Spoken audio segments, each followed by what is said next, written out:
जय हिंद जय भारत दोस्तों, welcome to our channel genius of commerce. Guys, CA foundation के रिटायरमेंट ऑफ अ पार्टनर के चैप्टर में हम इलस्ट्रेशन नंबर 6 लास्ट वीडियो में कर चुके थे। हम बात कर रहे हैं इलस्ट्रेशन नंबर 7 की, जहां पर आपका जॉइंट लाइफ पॉलिसी जैसा कोई टॉपिक पिक्चर में आ चुका है, उससे रिलेटेड क्वेश्चन है ये। इस टाइप का टॉपिक आपने 11-12 में शायद ही पढ़ा हो। रेड व्हाइट एंड ब्लैक तीन पार्टनर है, profit sharing ratio 5:3 they took out a joint life policy in 2016 for 50,000 रुपए। प्रीमियम देना है 3,000 रुपए का हर साल 10 जून को। सबसे पहले तीन पार्टनर है दोस्त, एक का नाम है रेड, एक का नाम है व्हाइट और एक का नाम है ब्लैक। बचपन की प्रोबेबिलिटी याद आ गई होगी आपको। 5, 3 एंड 2। प्रीमियम जो है 3,000 रुपए का जा रहा है 10 जून को। सरेंडर वैल्यू जो है पॉलिसी की 31 दिसंबर को देखी जा रही है हर साल। 2016 में तो नील है, 17 में है आपकी 900 रुपये, 18 में है 2,000 रुपये और 2019 में 3,600 रुपये। सरेंडर पॉलिसी का सरेंडर वैल्यू का मतलब क्या होता है? आप प्रीमियम पे कर रहे हो जैसे इंश्योरेंस कंपनी को, इंश्योरेंस पॉलिसी पर, तो पहली साल जो आपने 3,000 दिए उसका कुछ भी नहीं मिलेगा आपको, क्योंकि इंश्योरेंस कंपनी कहती है भाई प्रीमियम इसलिए था कि आप हर साल पैसा दो हमें, फिर हम लास्ट में आपको वैल्यू बताएंगे इसकी कितनी बची है। इसका मतलब सर यहां पर कहीं ना कहीं हमें घाटा होता है। प्रैक्टिकल लाइफ में तो दोनों पॉसिबल है, घाटा फायदा डिपेंड करता है कंपनी इन्वेस्टमेंट पॉलिसी खेलती है या आपका लाइफ इंश्योरेंस लिखती है। ब्लैक रिटायर हो रहा है 15 अप्रैल 2020 को, यानी हमें 4 साल के यहाँ पर जॉइंट लाइफ पॉलिसी को देखना पड़ेगा। Prepare ledger accounts, ledger accounts का मतलब जॉइंट लाइफ पॉलिसी का प्रीमियम अकाउंट बनाना है और एज्यूम करना है कि joint life policy account maintain नहीं हो रहा है। Joint life policy account maintain होने का मतलब क्या होता है कि ये जो लास्ट में सरेंडर वैल्यू दी है 900, 2,000, 3,600, इसको ये लोग एज एन एसेट ट्रीट करते हैं अपनी बुक्स में, अगर जॉइंट लाइफ पॉलिसी अकाउंट खोलते हैं तो। ठीक है, नेक्स्ट क्वेश्चन में शायद उस टाइप की चीज होगी। यहां पर ये पूरी तरह जो प्रीमियम हर साल जा रहा है 10 जून को जो आप प्रीमियम पे कर रहे हो 3,000 रुपए का, वो आपके लिए एक्सपेंस है, लॉस है। पी एंड एल में उसे डेबिट करके खत्म करोगे पूरी तरह। मेरी बात ध्यान से समझ में आ रही होगी। 10 जून को आप उस 3,000 रुपए को हर हालत में पे कर कर खत्म कर दोगे। यानी जॉइंट लाइफ पॉलिसी का प्रीमियम अकाउंट बनाना है। प्रीमियम का मतलब ये हो गया कि आप उसको हर साल लॉस मानकर डेबिट करेंगे। सबसे पहला है डेट का कॉलम, क्योंकि यहां पर जो डेट है वो क्वेश्चन में दी हुई है 10 जून। फिर है पर्टिकुलर का कॉलम और अमाउंट का कॉलम, फिर डेट का कॉलम, फिर पर्टिकुलर का कॉलम और फिर अमाउंट का कॉलम। ये साइड हमारी क्रेडिट, वो साइड है हमारी डेबिट।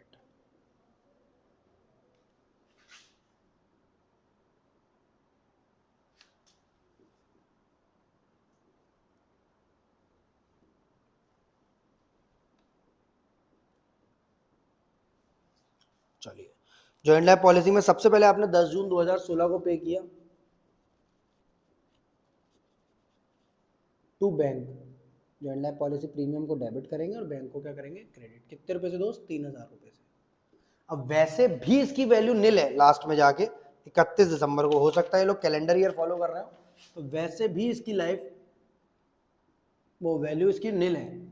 बट नहीं भी होती तो भी हम प्रॉफिट एंड लॉस में डालते हैं, क्योंकि वो मना कर रहा है कि आपको जॉइंट लाइफ पॉलिसी का अलग से अकाउंट खोलने की जरूरत नहीं है, इसे प्रीमियम मानकर पूरा का पूरा पीएनएल में डालते जाओ। अच्छा, पर सर लास्ट में जब हमारे पास पैसे आएंगे उसको प्रॉफिट मान लेना। मतलब अभी अगर आप कोई खर्चा ऐसा कर रहे हो कि मानो आप हर महीने कोई लॉटरी टाइप की चीज खेलते हो, ठीक है, ड्रीम 11 टाइप की चीजें आ गई हैं आज के टाइम पे, और आप ये मानते हो जो मैं 50 रुपए डाल रहा हूँ या 100 रुपए या 500 रुपए डाल रहा हूँ वो मेरे लिए लॉस है, खर्चा है। अगर किसी दिन इनाम लग गया मेरा तो मेरे लिए इनकम हो जाएगी। पर अगर कोई इन्वेस्टमेंट की तरह ट्रीट कर रहा है और इनकम नहीं हुई लास्ट में, तो लॉस हो जाएगा तब, और अगर हुई तो वो एसेट की उतनी वैल्यू को ट्रीट करेगा। तो बस सिंपल सा खेल यही होता है दोस्त यहाँ पर कि आप उसे एक्सपेंस मान रहे हो तो लास्ट में इनकम की तरह ट्रीट करना, और आप उसे एसेट नहीं मान रहे हो, आप उसे लॉस मान रहे हो तो उसे इनकम की तरह ट्रीट करना, और लॉस एसेट मान रहे हो तो लास्ट वो एसेट रियलाइज हो जाएगी। बस इतना फर्क होता है, बाकी कुछ भी नया नहीं है। आपको इस क्वेश्चन में मना कर रहा है कि इसको जॉइंट लाइफ पॉलिसी का अकाउंट मत खोलो, प्रीमियम की तरह ट्रीट करो, एज अ लॉस करो हर बार, बस 10 जून को। यहाँ 2016 के बाद अब 2017, अगेन टू बैंक, अमाउंट है आपका 3000 रुपये, और यहाँ 31 दिसंबर 2016 के बाद 31 दिसंबर 2017 को अगेन क्या कर दोगे आप, P&L। सर ये 3000 इधर उठकर आएगा, वो नहीं है बाई बैलेंस सीडी, बिल्कुल है ही नहीं बेटा सब बाई बैलेंस सीडी टाइप की चीज। यहाँ बाई बैलेंस सीडी का कुछ है ही नहीं है। हर साल जैसे आप सैलरी पे कर देते हो, हर साल रेवेन्यू एक्सपेंडिचर, जैसे आप इंश्योरेंस प्रीमियम पे कर देते हो, जैसे आप कैरेज इनवार्ड पे कर देते हो, जैसे आप कैरेज आउटवार्ड पे कर देते हो, उसी तरह ये एक्सपेंस है, बस सिंपल P&L में डेबिट होता चला जा रहा है। अगली साल से अगली पिछली साल का कोई भी मतलब नहीं है। अगेन टू बैंक, अमाउंट में 3000, फिर बाय P&L, अमाउंट में 3000, अमाउंट लिखेंगे 31 दिसंबर 2018, यहाँ पर 3000, यहाँ पर 3000, यहाँ 10 जून 2019, टू बैंक 3000, यहाँ 31 दिसंबर 2019 by profit and loss account 3000। ये हो गया आपका जॉइंट लाइफ पॉलिसी का पूरा प्रीमियम अकाउंट। अब बात है बोल रहा है प्रिपेयर वेरियस लेजर्स अकाउंट, तो प्रॉफिट एंड लॉस अकाउंट जब आप बनाएंगे, लाइक एक्सट्रैक्ट बनेगा, और तो खर्चे दिए नहीं है हमें, जहाँ पर प्रॉफिट एंड लॉस में सैलरी डेबिट साइड आती है, या फिर इंटरेस्ट पेड डेबिट साइड आती है, मिसलेनियस एक्सपेंस आते हैं, स्टेशनरी एक्सपेंस आते हैं, प्रिंटिंग एंड स्टेशनरी आती है, इंश्योरेंस प्रीमियम आता है, उस टाइप का नहीं होगा। या जॉइंट सिंपल P&L कैसा बन रहा होगा, पर्टिकुलर अमाउंट, ठीक है सर। बुक में जो फॉर्मेट दिया वो तो अलग है भाई, बुक का फॉर्मेट है वो, उसने डेट का कॉलम यूज़ किया, जबकि हम लोग क्या डेट का कॉलम यूज़ करते हैं? P&L में कभी डेट का कॉलम होता है? बिल्कुल भी नहीं होता। सिंपल यहाँ पर आप क्या करोगे, कहाँ से उठकर आ रहे हैं, to joint life policy premium 3000 हर साल ऐसे। अच्छा सर इनकी तरह हमें भी डेट का कॉलम फॉलो करना पड़ेगा, क्योंकि हम 4 साल का P&L एक संग बना रहे हैं एक तरीके से। 31 दिसंबर 16, 31 दिसंबर 17,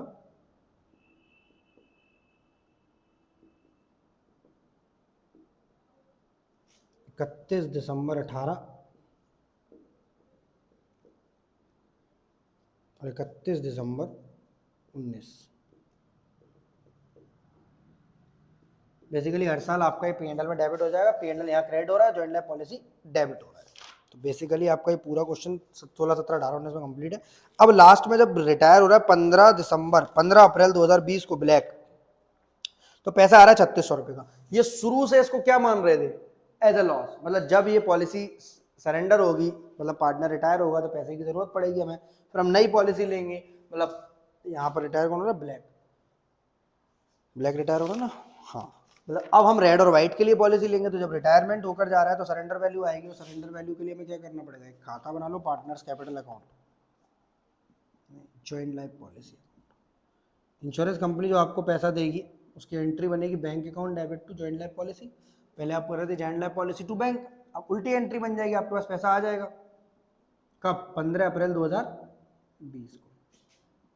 अगर पार्टनर्स कैपिटल अकाउंट बनाएंगे ना दोस्त, या रिवैल्यूएशन अकाउंट अगर बनाते हैं हम लोग, तो इस चीज को प्रॉफिट मानकर क्रेडिट कर देते हैं हम लोग, ठीक है, क्योंकि हमारे लिए फायदा है। 15 अप्रैल को बाई बैंक होगा, पैसा आएगा हमारे पास 3600, एंट्री बनेगी बैंक अकाउंट डेबिट, पैसा हमारे पास आ रहा है, किसकी वजह से आ रहा है, जॉइंट लाइफ पॉलिसी। सर अगर जॉइंट लाइफ पॉलिसी का खाता, मतलब हम लोग जॉइंट लाइफ पॉलिसी को एज एन एसेट मानते, तो क्या ये फिर इस तरह आता, देखो एंट्री तो सेम ही बनती, bank to joint life policy, हमारे पास पैसा कहां से आ रहा है, इंश्योरेंस कंपनी से आ रहा है। अब उस 3600 को हम सिंपली प्रॉफिट की तरफ बांट दे रहे हैं, to net profit transfer to, मतलब जॉइंट लाइफ पॉलिसी का जो प्रॉफिट की तरह ट्रीटमेंट हो रहा है वो इनके कैपिटल अकाउंट में ट्रांसफर हो जाएगा। As capital, A B C लिख दिया इसने गलती से, नहीं रेड वाइट ब्लैक लिखा, रेड वाइट और ब्लैक तीनों की कैपिटल में बढ़ जाएगा। अगर कोई रेशियो दिया है तो, रेशियो दिया है क्या स्टार्टिंग में, 532, 3600 रुपये को 532 में बांटेंगे तो 1800 और 3/10 1080 और शायद 720, बिल्कुल सही है। 3600 को बांटेंगे आप 532 में। तो बेसिकली बहुत आसान सा क्वेश्चन था, बट फिर भी 5 नंबर के लिए मजेदार तरीके से पूछ लेता है बेटा, ऐसा हो। ठीक है, सिर्फ एक लाइन लिख देगा, prepare ledger accounts account assuming that no joint life policy account is maintain. इसका मतलब ये लोग जॉइंट लाइफ पॉलिसी को नहीं मेंटेन कर रहे हैं, यहाँ कोई बाय बैलेंस सीडी टाइप की चीज नहीं लिख रहे हैं, मतलब इसको ये एसेट नहीं मान रहे हैं। जो सरेंडर वैल्यू इनकी हर बार बच रही है नील, 900, 1500, अगले क्वेश्चन में शायद ऐसा करने वाले हैं।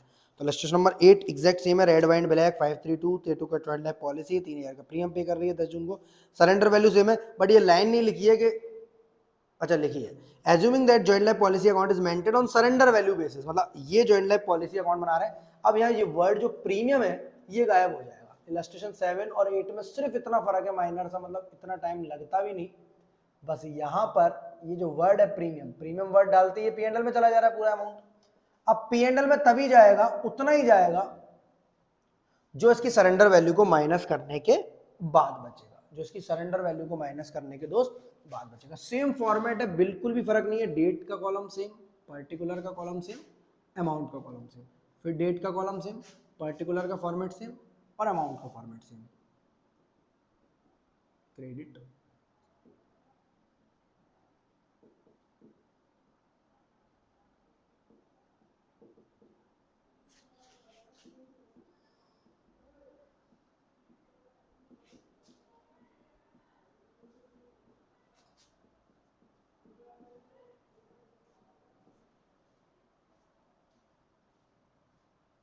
सबसे पहली बात, यहां सरेंडर वैल्यू का बहुत काम है कि अगर आप 3600 रुपए 3000 रुपए हर साल पे कर रहे हो, 3000 रुपीज, अगर लास्ट में उसकी कुछ भी वैल्यू नहीं बच रही है, पूरा P&L में डाल दो। सरेंडर वैल्यू कुछ भी बच रही है, मतलब 3000 रुपए में ना 500 रुपए बच रही है आपकी सरेंडर वैल्यू, आप अभी मैच्योर कराओ तो 500 रुपए आपको हाथ में आ जाएंगे, तो 2500 रुपए का आपका एक्सपेंस है और बाकी का आपका एसेट है। मतलब सिंपल सी बात समझो, मैंने ये बुक खरीदी 500 रुपए की मानो, वैसे तो हम लोग इंस्टीट्यूट से हमें मिलती है उन्हीं रजिस्ट्रेशन फीस में, और 1 मिनट के लिए मानो इंस्टीट्यूट कुछ ऐसी व्यवस्था कर दे कि रजिस्ट्रेशन फीस अलग है, कम कर दी गई है, ये बुक आपकी 500 रुपए की है। अगर मैं इस बुक को कभी भी वापस नहीं देने वाला हूं तो मेरे लिए क्या एक्सपेंस है, पर एक समय पर ऐसा बोले इंस्टीट्यूट की अपनी पुरानी बुक है सारी दे दो, हम आपको 500 रुपए देंगे, उस समय मेरे लिए इनकम हो जाएगी बिल्कुल। बट ये बात अगर मुझे पहले से ही पता हो कि इंस्टीट्यूट बोलता है आप फाउंडेशन जैसी पास करोगे, आपकी फाउंडेशन की बुक सबमिट हो जाएंगी, आपको 500 रुपए मिल जाएंगे, यानी मैंने अगर ये 5000 रुपए की खरीदी है सारी बुक्स और 500 रुपए मुझे मिल रहे हैं, मेरा खर्चा सिर्फ कितना है 4500, मैं 500 रुपए को पहले से एसेट मानकर चल रहा हूं। शायद मेरी बात दोनों को डिफरेंशिएट करना आ रहा है। यहां पर भी ऐसी पॉलिसी है, हमें पता भी है, बट हम उसे ये मान रहे हैं एक्सपेंस मानो, एक्सपेंस मानो, एक्सपेंस मानो, जिस दिन आएगा उस दिन इनकम हो जाएगी। बट यहां मैं पहले से ही मानकर चल रहा हूं कि नहीं, मुझे ये लास्ट में लौटानी है इंस्टीट्यूट को पास करने के बाद एग्जाम, तो यहां पर मैं हर बार बाई बैलेंस सीडी यानी जॉइंट लाइफ पॉलिसी के आगे वर्ड प्रीमियम लिखने से पूरी तरह एक्सपेंस बन जाता है दोस्त, और प्रीमियम नहीं लिखोगे तो एज एन एसेट ट्रीट होगा, जो भी वैल्यू इसकी बचेगी, क्योंकि पहले में कोई वैल्यू बच नहीं रही है, तो आप जो पे कर रहे हो 3000 रुपए का 3000 रुपया वो यहां लिख रहे हो, और यहां बाई बैलेंस सीडी नहीं डाल रहे हो। 31 दिसंबर 2016 को आप इसे पूरी तरह क्या डालो P&L। तो सर पहला पॉइंट तो एकदम सेम है, चाहे अमन जॉइंट लाइफ पॉलिसी अकाउंट बनाए या ना बनाए, पहला केस तो एग्जैक्ट सेम है, बिल्कुल भी अलग नहीं है, पहला केस बिल्कुल भी अलग नहीं है। बट जैसे हम लोग सेकेंड ईयर में आते हैं, 10 जून 2017 को प्रीमियम पे करते हैं, तो हमें पता चलता है कि हमारा प्रीमियम जो है वो 3000 और 3000 6000 पे हो गया है। बट यहां पर ये जो है हमें सरेंडर वैल्यू दे रहा है 900 रुपए की, यानी जितने रुपए की सरेंडर वैल्यू देगा आपको, जितने रुपए की सरेंडर वैल्यू दोस्त देगा आपको, वो बैलेंस सीडी में बचेगा और बचा हुआ P&L में जाएगा, बस इतना सा है। अगर मैं कोई खर्चा कर रहा हूं, एग्जाम्पल बताऊं मैं आपको और बेहतरीन वाला, कांच की बोतल से कोल्ड ड्रिंक पी है आपने, बोलो 12 रुपए की या 15 रुपए की आती, ठीक है। अगर दुकानदार हमारी जान पहचान का नहीं है और हम उससे बोलते हैं सर 2 कोल्ड ड्रिंक दे दीजिए हमें, तो वैल्यू उसकी 15 की है, पर वो हमसे 15 दूनी 30 बोलता था 50 रुपए जमा कर जाओ, क्योंकि बोतल अगर आपने वापस नहीं दी तो उसका एक्स्ट्रा पैसा है। मैंने बोला बोतल वापस दी तो नहीं वापस ले जाना आप अपने पैसे, मतलब कहीं ना कहीं ऐसा ही हो रहा है कि आप मैं पैसा ज्यादा दे रहा हूं पर मुझे वापस कुछ ना कुछ लास्ट में मिलेगा। मैं उसको 50 रुपए देकर ये सोच रहा हूँ कि भाई बोतल नहीं दी, मैंने एक दूसरे को मार दी, तोड़ दी, फेंक दी, तो ये कोई दिक्कत तो नहीं है, तो मतलब ये वाली तरीका से फॉलो कर रहा है, पूरा का पूरा एक्सपेंस मान लो। और अगर 1% मेरा मन कर गया तो मैं तुझे वापस करूंगा, पैसे ले जाऊंगा। बट मैं पहले से दिल में दिमाग में सोच कर चल रहा हूँ नहीं मुझे वापस ही करनी है, 50 रुपए दिए जरूर है पर कोल्ड ड्रिंक सिर्फ 30 रुपए की, 20 रुपए तो ऊपर बोतल वापस करने पर मिल जाएंगे, सरेंडर वैल्यू, सरेंडर करूंगा पैसे वापस मिलेंगे। 31 दिसंबर 2017। तो क्योंकि यहां पर पिछली साल कुछ भी नहीं था, 3000 के 3000 गए पानी में, बट यहां पर आपके बोल रहा है कि सरेंडर वैल्यू है 900 रुपए की, तो आपका खर्चा सिर्फ कितना है 2100। आपने पे तो कितने किए हैं, यहां भी 3 करे ऊपर की तरह, बट 900 रुपए का आपको मिल रहा है सरेंडर वैल्यू, 900 रुपए की मिल रही है आपको सरेंडर वैल्यू, ठीक है। इस वजह से आपका जो P&L है वो क्रिएट हुआ है सिर्फ 2100 रुपए से 2100 रुपीज से। नेक्स्ट बात करते हैं, इस बैलेंस सीडी को आपको यहां लेकर आना पड़ेगा, नाम लिखना पड़ेगा टू बैलेंस बीडी, क्योंकि आपने इसे एसेट माना है। अगर इसे एसेट माना है दोस्त तो इसकी वैल्यू भी अब आपको फिर 3000 पे करने हैं, क्योंकि डेट आ गई है आपकी, ये 31 दिसंबर को हुआ है तो यहां पर नई तारीख आएगी 1 जनवरी 2018 बैलेंस बीडी में, और प्रीमियम उसी दिन पे होगा 10 जून 2018 को। कितना प्रीमियम पे होगा 3000 रुपए, 3000 और 900, इस बार हमारा खर्चा हो गया 900, 3900 नहीं सिर्फ खर्चा तो 3000 ही हुआ है, हमारे लिए वो चीज 3900 की है, बट P&L बोल रहा है मुझे तब तक आप क्रेडिट नहीं कर सकते जब को आपको सरेंडर वैल्यू ना पता चल जाए। मैंने कहा सरेंडर वैल्यू 2000 है हमारी, बाई बैलेंस सीडी हमें कितना बचाना है 2000, तो 1900 रुपए कहाँ जाएंगे P&L में, बाकी के कहाँ जाएंगे बैलेंस सीडी में। मतलब एग्जांपल के लिए बात करूं तो 900 तो एज इट इज है बैलेंस सीडी, इस 3000 रुपए में से मेरा इस साल का खर्चा, इस साल का खर्चा, इस साल का खर्चा कितना है 1900, क्यों, क्योंकि एक नई एसेट 1100 की पैदा होगी, तो 1100 जो 900 ये बैलेंस सीडी आ गया तुम्हारा 2000, 31 दिसंबर 2018, 31 दिसंबर 2018, तो 3900 रुपए। आगे बढ़े,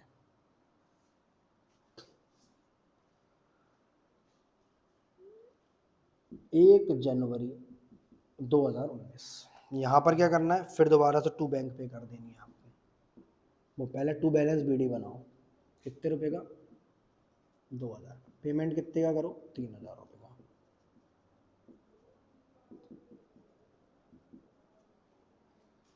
ये 10 जून को, 10 जून को 2000 और 3000 कितने हो गए 5000 रुपए। अब बात है कि भाई P&L तब तक नहीं आएगा जब तक आपके सामने पॉलिसी की वैल्यू ना आ जाए। पॉलिसी की वैल्यू कितनी है दोस्त, पहले थी 900, पहले थी नील, फिर थी 900, फिर थी 2000, अब है 3600, तो आपके हिसाब से खर्चा हुआ है 5000, मतलब 2000 रुपए की बैलेंस सीडी और खर्चा 3000, खर्चा तो 3000 का ही हुआ है, 5000 रुपए में से 3600 की वैल्यू बन रही है तो 1400 रुपए का ही है। अगर आप देखोगे तो 900 पहले का चला आ रहा था, 1100 इसका आ रहा था, इस वाले का बैलेंस सीडी 2000, और 1600 इस वाले का आ रहा था, तो अपने आप से खर्चा कितना किया है 3000 और 1600 की एसेट बन गई 1400 रुपीज का मेरा क्या बन गया balance CD. Balance CD means just an asset, अगर आप इसे एसेट नहीं मानते हो तो पूरा का पूरा P&L पिछली बार की तरह, पर एसेट मानते हो तो आपको ये यहां 5000 और यहां 5000, यहां तक हो गया हमारा पूरा सरेंडर वैल्यू। अब डेट आई जिस दिन ये रिटायर हुआ, यहां टू बैलेंस बीडी बनाई हमने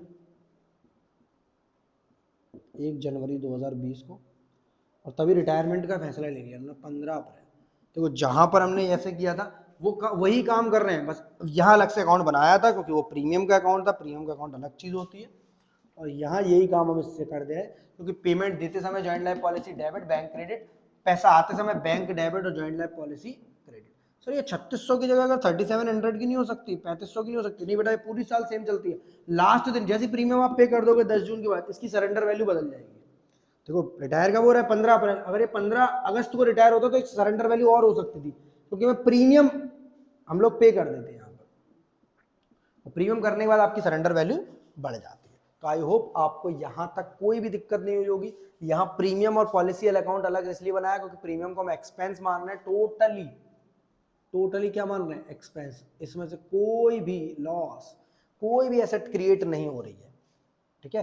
अब P&L अकाउंट इसका बनाते हैं सेम उसी तरह, यहाँ भी डेट का कॉलम बना लेते हैं एक, हाँ डेट का इतना बड़ा कॉलम, चलो कोई बात नहीं, पर्टिकुलर और अमाउंट, बेसिकली डेबिट साइड की जरूरत है हमें तो, ठीक है, क्रेडिट साइड का कोई मतलब नहीं है। ऐसा P&L है इसकी डेबिट साइड है तो क्रेडिट साइड नहीं है, क्रेडिट साइड चाहो तो आप बना सकते हो, मना नहीं है यार। देखो डेट की कॉलम की और ज़रूरत है नहीं क्रेडिट साइड में, बट बनाओगे तो खाली छूटेगा, उसका कोई मतलब नहीं। हमारे काम का यही है debit side.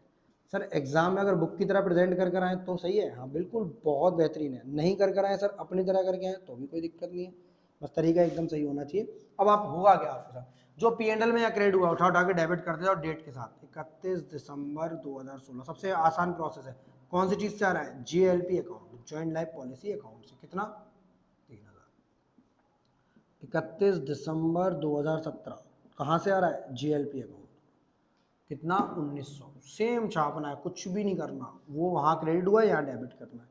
31 December 2018 to GLP account, कितना, 1400।